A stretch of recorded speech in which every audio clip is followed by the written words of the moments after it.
Bismillahirrahmanirrahim. Assalamualaikum warahmatullahi wabarakatuh. Baiklah, di sini saya akan mereview ulang materi tentang strategi produksi film. Baiklah, langsung saja. Skenario merupakan naskah yang mendeskripsikan adegan dalam urutan, dan setiap adegan ini memuat petunjuk lokasi dan properti, waktu peristiwa, tindakan pelaku yang terlibat, dialog dan efek suara atau musik, serta efek khusus. Penulis skenario adalah sineas profesional yang menciptakan dan meletakkan dasar acuan bagi pembuat film dalam bentuk format naskah skenario. Sebelum menulis skenario, ada beberapa teknik yang perlu diperhatikan dan dikuasai oleh seorang sineas, yaitu yang pertama, ada inti cerita. Tahap awal dalam penulisan skenario adalah menentukan inti cerita yang akan dikembangkan menjadi sebuah skenario. Yang kedua, sinopsis. Sinopsis ini adalah ringkasan cerita yang akan dikembangkan menjadi skenario. Yang ketiga, ada karakter. Karakter itu atau tokoh adalah merupakan salah satu unsur terpenting dalam skenario, sama halnya dalam cerpen maupun novel. Yang keempat, ada plot. Skenario, teknik penulisan skenario film penyusunan plot yang merupakan alur cerita sangat diperlukan dalam menulis skenario sebagaimana dalam penulisan novel maupun cerpen. Yang kelima, ada outline. Outline ini adalah susunan urutan gitu, adegan per adegan secara lebih rinci. Jadi bisa dikatakan bahwa outline ini penjabaran dari plot. 6. Scene atau scenes heading merupakan informasi tentang adegan. Scene heading ini umumnya terjadi dari nomor scene, INT atau EXT, lokasi adegan dan waktu adegan. Yang ketujuh, ada action. Action atau aksi adalah keterangan mengenai kejadian dalam setiap scene atau adegan yang merupakan penjabaran dari outline yang sudah dibuat sebelumnya. Yang kedelapan ini ada dialog dan parenthetical. Dialog ini adalah kata atau kalimat yang harus diucapkan oleh karakter dalam adegan, sedangkan parenthetical ini adalah petunjuk aksi atau ekspresi yang harus dilakukan oleh karakter dalam mengucapkan dialog. Yang kedua, ada storyboard. Storyboard ini adalah presentasi visual dan cerita pertama yang dibuat. Tujuan utama dari storyboard ini adalah untuk menjelaskan alur narasi sebuah cerita. Selain itu, tujuan dari pemakaian storyboard ini adalah memungkinkan seorang pembuat film untuk memprevisualisasikan ide-idenya dan juga sebagai alat untuk mengkomunikasikan ide keseluruhan film. Dalam dunia animasi dan sinema, storyboard ini berfungsi sebagai panduan bagi semua orang yang terlibat, mulai dari sutradara, penulis skenario, lighting, operator kamera, dan lain-lainnya. Storyboard ini pada dasarnya sama dengan storyline, tapi dalam bentuk gambar. Biasanya orang awam akan lebih mengerti jika diberi storyboard karena berbentuk panel-panel gambar disbanding dengan storyline yang berupa cerita. Terus yang ketiga, ada breakdown script. Nah, breakdown script ini adalah proses menguraikan scene atau menguraikan skenario menjadi informasi tentang segala sesuatu yang dibutuhkan pada saat syuting dimulai. Nah, di sini kita akan memperoleh informasi tentang jumlah pemain, kebutuhan kostum, kebutuhan make up, kebutuhan artistik, bahkan kebutuhan dana untuk proses produksi film kita. Nah, yang keempat, ada breakdown budget.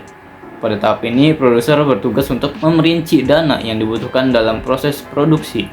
Nah, ada beberapa hal yang harus dipertimbangkan dalam menyusun anggaran, yaitu operasional, bahan baku atau peralatan, jumlah hari syuting, jumlah lokasi syuting, jarak lokasi syuting, dan biaya tak terduga.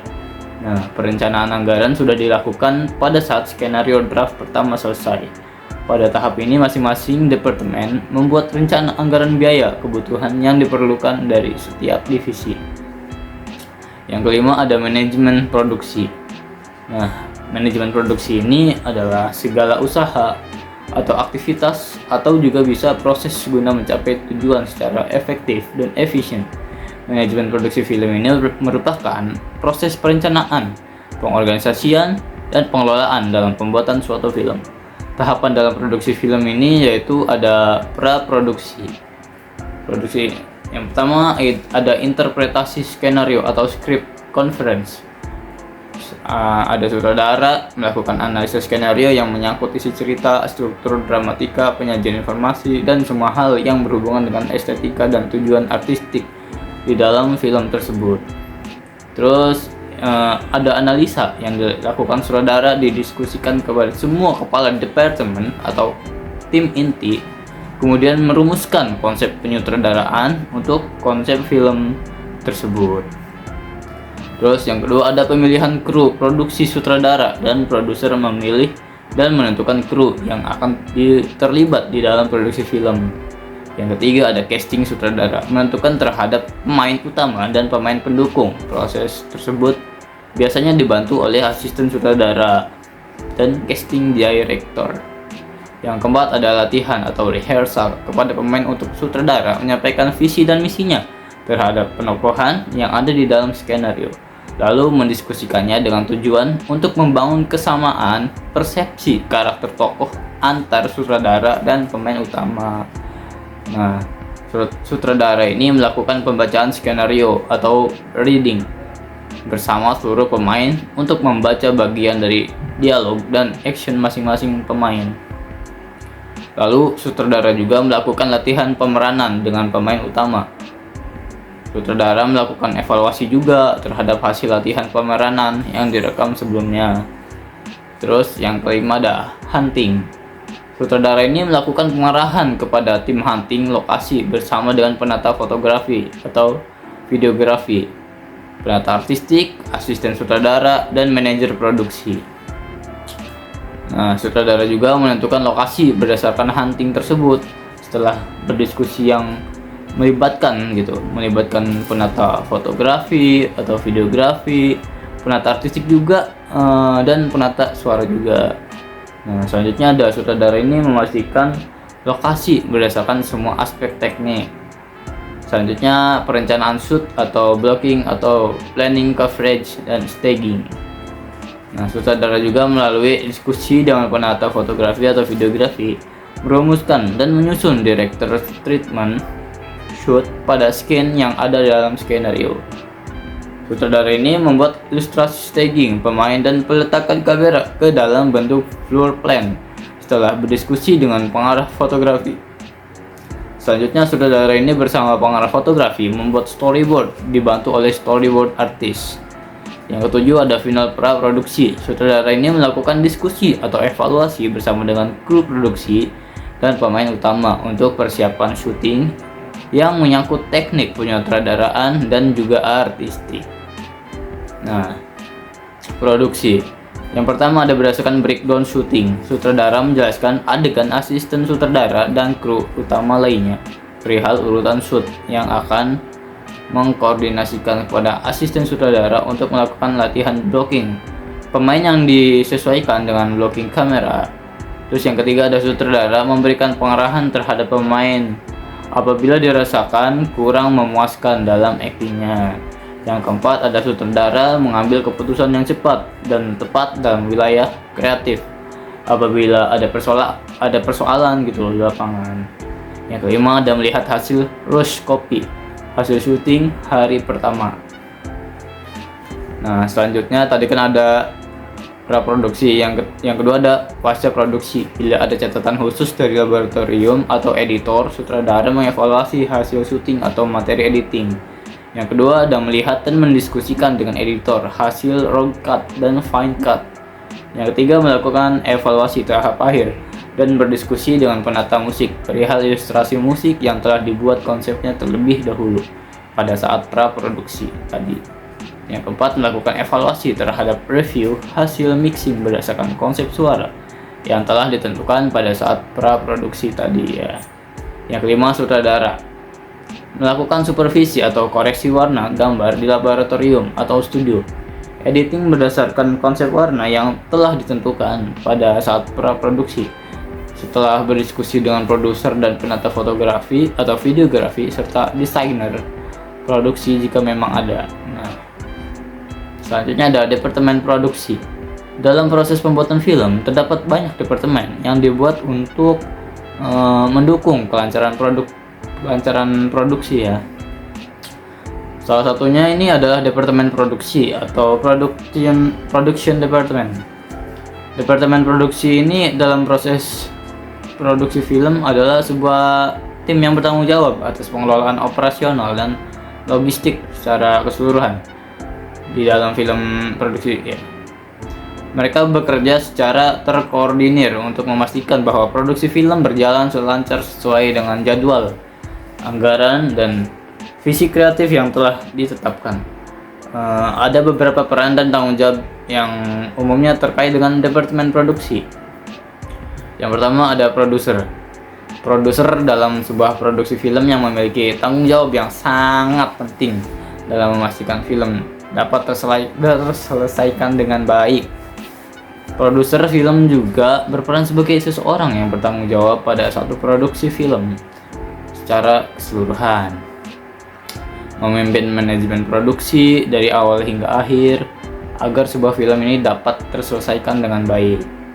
Produser juga yang menginisiasi sebuah proyek, mencairkan dana atau pembiayaan, mencari dan memilih tenaga kerja yang akan terlibat, hingga melakukan pengawasan terhadap proses pembuatan film secara keseluruhan. Terus yang kedua ada executive producer. Peran utama dari produser eksekutif dalam produksi film biasanya adalah sebagai sumber pendanaan utama gitu. Mereka ini bertanggung jawab untuk menyediakan dana yang diperlukan untuk produksi film.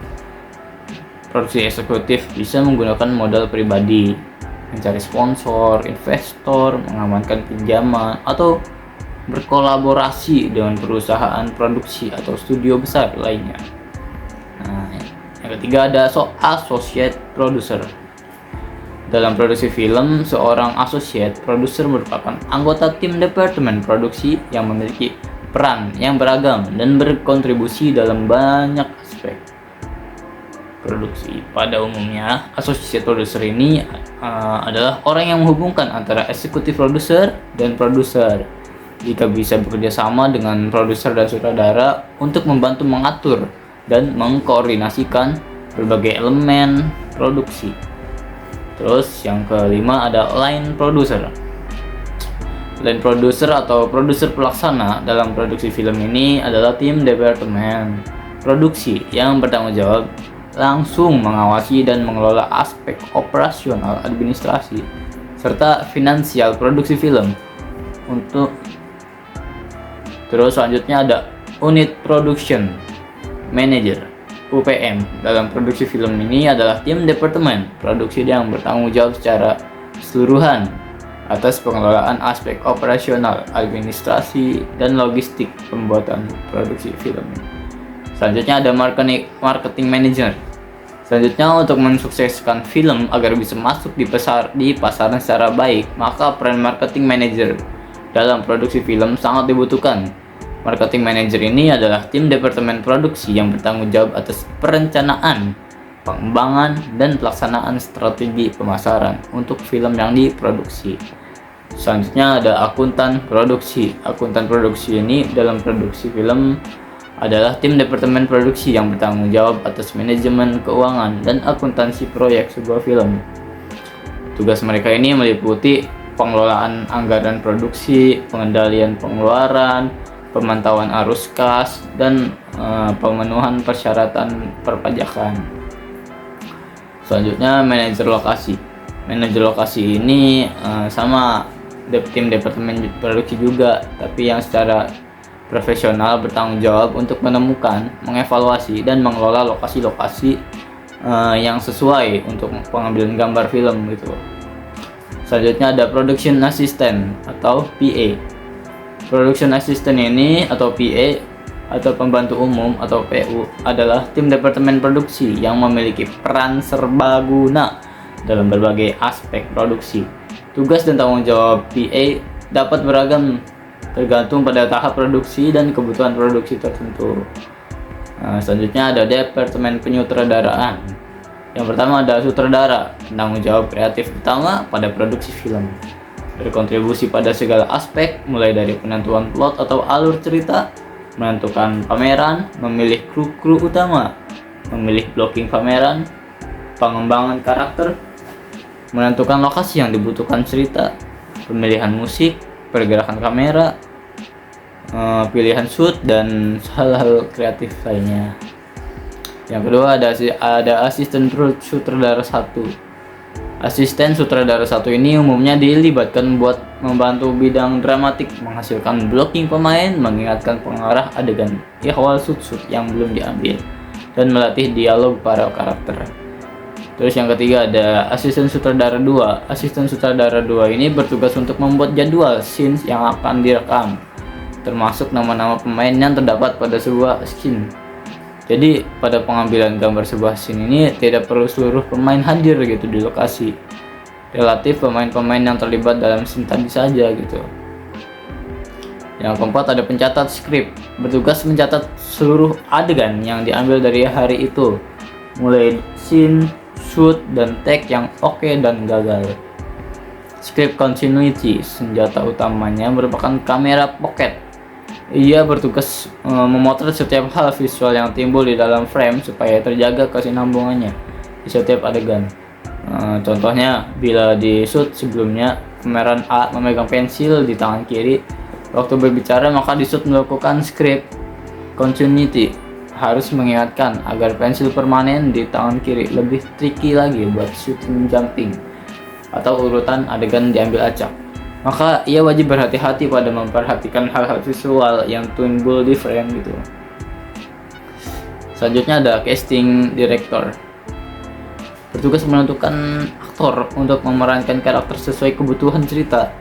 Mereka akan berdiskusi secara berkonsultasi dengan pengarah adegan. Sesudah pengarah adegan menceritakan visi serta kebutuhan ceritanya, casting director akan membantunya mencarikan pemeran yang diperlukan. Selanjutnya ada koordinator pemeran. Di lokasi syuting, perannya cukup vital. Koordinator pemeran mengatur jadwal pemeran sesuai menggunakan jadwal yang sudah disiapkan sang asisten sutradara. Mungkin itu saja yang dapat saya sampaikan. Kurang lebihnya mohon maaf. Assalamualaikum warahmatullahi wabarakatuh.